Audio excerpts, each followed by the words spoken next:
వార్డెన్కి ఆదేశాలు ఇవ్వడం, అది కూడా నేరుగా సుప్రీంకోర్టు ఇవ్వడం అంటే మరి దానికి మించిన ఇంకో వేదిక లేదు. కాబట్టి తప్పకుండా రాష్ట్ర ప్రభుత్వానికి కూడా ఇది అమలు చేయక తప్పదు. అట్లాగే క్షేత్రస్థాయిలో పర్యటించి ఆ సిఈసి సెంట్రల్ ఎంపవర్డ్ కమిటీ ఏదైతే ఉన్నదో అందరినీ కలిసి వాస్తవాలను వెలుగులోకి తెచ్చినందుకు వారికి కూడా హృదయపూర్వకంగా మా ధన్యవాదాలు. మరి ఇందులో నిన్న సెంట్రల్ ఎంపవర్డ్ కమిటీ రిపోర్టు మీరు ఎంతమంది చూశారో లేదో నాకు తెలియదు.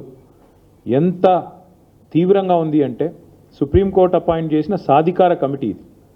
ఆ కమిటీ యొక్క రిపోర్ట్లో కమిటీ వారు అపాయింట్ చేసిన రిపోర్ట్ నా దగ్గర ఇక్కడ ఉంది, వాళ్ళు ఇచ్చిన రిపోర్ట్ ఉంది. ఎంత స్పష్టంగా చెప్పారంటే, ఎన్ని విషయాలు చెప్పారంటే, మేమేదైతే వాదన వినిపించామో ఇక్కడ మొన్న వారు దాన్ని పూర్తి స్థాయిలో సమర్థిస్తూ పూర్తి స్థాయిలో మేము చేసిన వాదన కరెక్ట్ అంటూ సెంట్రల్ ఎంపవర్డ్ కమిటీ స్పష్టం చేసింది. మీరు చూసినట్టయితే వారు చెప్పిన కొన్ని మాటలు నేను యథాతథంగా కోట్ చేస్తున్నాను. I'm just merely coating the committees report. ఇది నా కవిత్వం కాదు.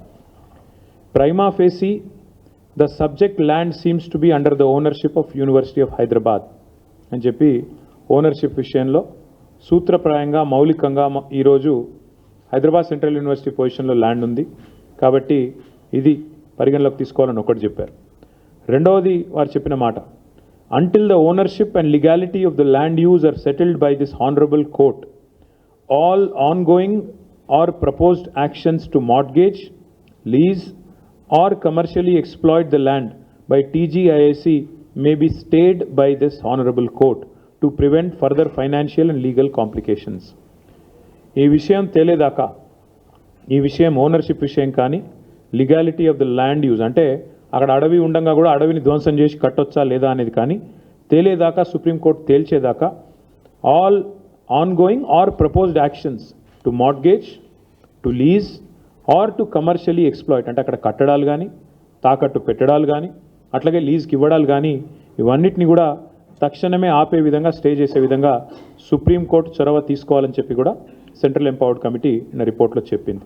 అట్లాగే వారు చెప్పిన ఇంకొక మాట, in view of the seriousness of violations and potential financial impropriety, an independent investigation by any specialized agency may be ordered.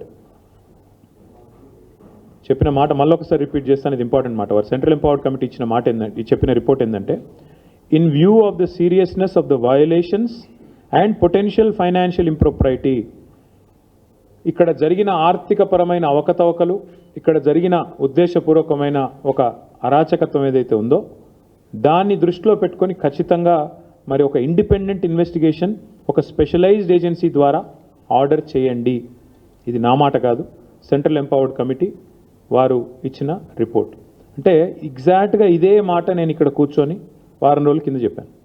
ఈ 10,000 కోట్ల కుంభకోణాన్ని బయటికి రావాలి అంటే, ఈ రాష్ట్ర ప్రభుత్వం చేసిన తప్పు బయటికి రావాలి అంటే RBI, serious fraud investigation office SFIO, CVC, CBI జోక్యం చేసుకోవాలి అని చెప్పి నేను ఇప్పటికే కోరినాను. వాళ్ళ మా వాదనను సమర్థిస్తూ మా వాదన కరెక్టే అని చెప్తూ ధృవీకరిస్తూ మరి ఇవాళ సెంట్రల్ ఎంపవర్డ్ కమిటీ ఇచ్చిన రిపోర్ట్ కూడా సుప్రీంకోర్టు చేతిలో ఉంది. కేంద్ర ప్రభుత్వం కూడా ఇప్పటికే పరిగణలోకి తీసుకొని ఉంటుందని మేము అనుకుంటా ఉన్నాం.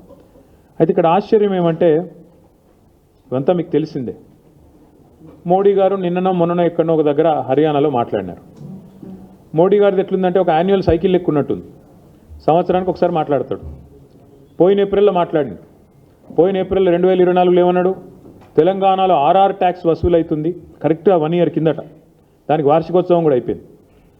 RR ట్యాక్స్ వసూలు అవుతుంది, విచ్చలవిడి దోపిడీ జరుగుతుంది తెలంగాణలో. RR tax, Rahul Revanth tax పేరిట వసూలకు పాల్పడుతున్నారు అని ఆయన ఆరోపిస్తే కింద ఇక లోకమైతే కోడై కూస్తున్నది.